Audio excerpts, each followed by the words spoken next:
We don't know what the journey of self-love looks like.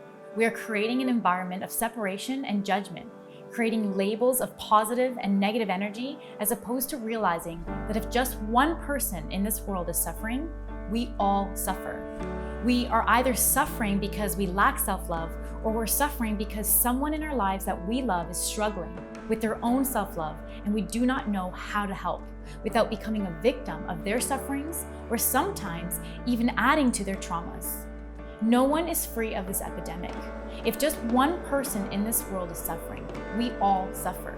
We are all going to be in the impact because we are all one.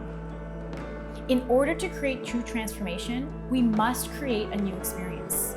For ourselves first, then for the people in our lives, and for those who cross paths with us, in order to end needless sufferings.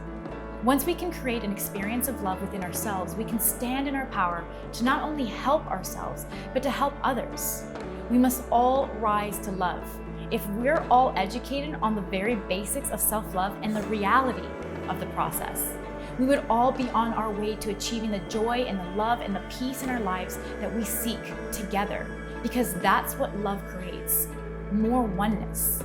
On this journey to rise, we rise together. Together, let's rise to purpose and collectively make this world a better place.